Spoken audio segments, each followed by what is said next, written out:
Hello and welcome to the farm. These are the 3 things you need to know before you redo your old farmhouse floor. Thing number 1 is research your specific type of floor before you just start doing stuff. So when we first got here to this house was built in like the late 1800s, right? Like 1880, 1890, something like that. This house was built like a long time ago, and we just kind of had this idea in our head that we wanted to do this like cutesy old farmhouse look. And so we wanted to get the house back down to its original hardwood, which as you can see is really pretty.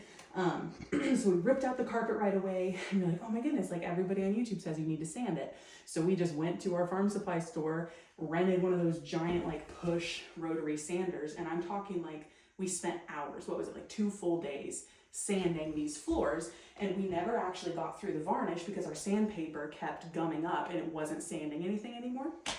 And in the spots that we did get through the varnish, as you can see here, we got like way too far into the floor. So this has been splintering over the last 3 years. It's given our kids splinters, it's given our guests splinters. Somehow I've gotten away with no splinters so far.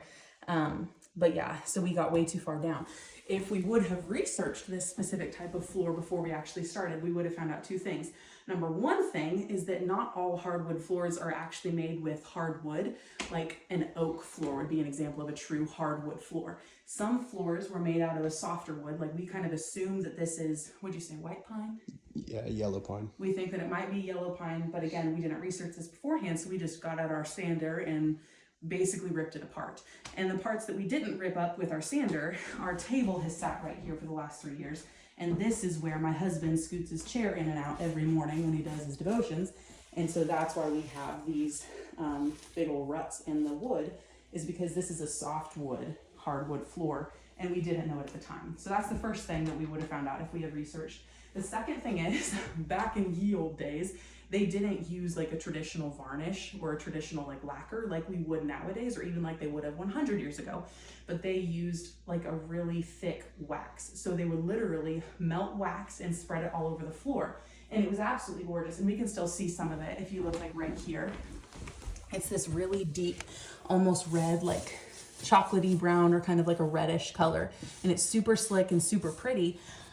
But it's wax, it's not a traditional varnish. And so when you're sanding it, the wax melts because of the friction of the sander, and it gums up your sander. And so you are switching sandpaper out constantly, and then you're getting way too far in. To some of your boards, you're not getting in at all on some of your boards. And so that's the kind of problem we ran into with our first home improvement project at this house.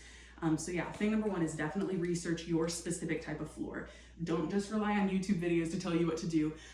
If your house, especially if it's like over 150 years old, because frankly, we don't finish houses the same way that they did back then. So we really can't know what to do to fix the problems that old houses have. So talk to somebody who is a professional wood finisher. We ended up talking to a guy that lives like 5 states away, and he told us without even a problem exactly what was wrong with our floor and exactly why our sander kept gumming up. So talk to a professional if you are not a professional yourself. So yeah, thing number 1 to do is research. Thing number 2 to do is observe your property before you start doing the home improvement project that you think you want to do. Again, literally the first thing we did when we walked into this house was we ripped out the carpet because we were like, ew, gross carpet. Why would anybody carpet over beautiful hardwood floors?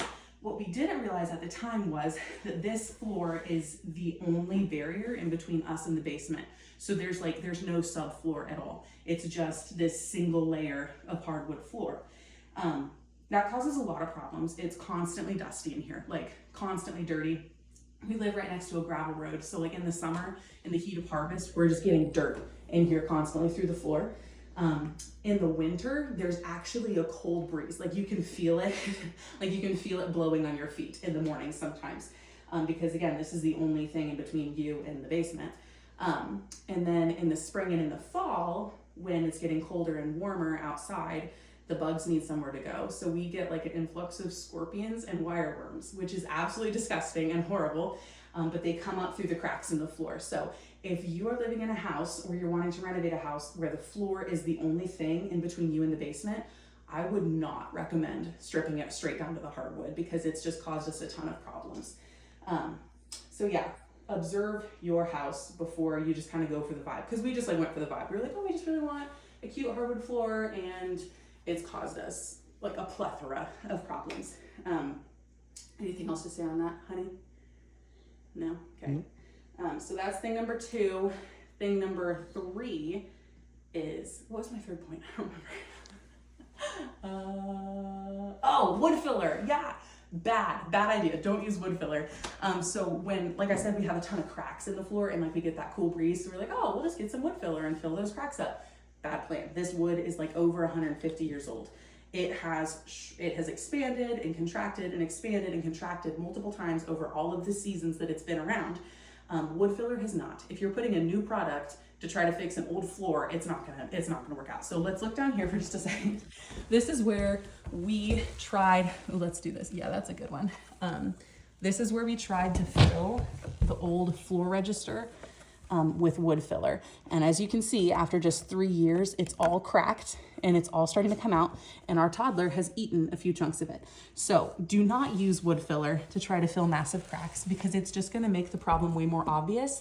And even if we were to have stained it and made it look pretty and not quite as messy as this, it still would have cracked, it still would have come up. And honestly, we pick up chunks of this like all the time. Like I'm constantly sweeping up chunks of this stuff.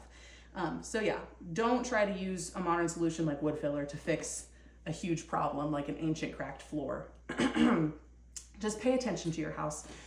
Talk to an expert about your floors if you think you might have a wax floor specifically, because I don't even know like what would be the technical process. You'd probably have to strip it down instead of coming in with the sander. So like apply a chemical stripper to get that wax off, because it's super hard. Like it's not worth it to do it with a sander. But yeah, so today we are going to be finally giving up on our beautiful hardwood floors, and we are going to put in a vinyl snap flooring, because I'm sick of giving people splinters and the holes are getting bigger. And yeah, so it's a sad day at the farm, but it's also going to be good because no more scorpions in the spring and fall and no more splinters for my kids. So yeah, I hope this helps. Have a fun time in your own home renovation, and again, talk to an expert before you make any poor decisions like we did. Thanks, and have a good day.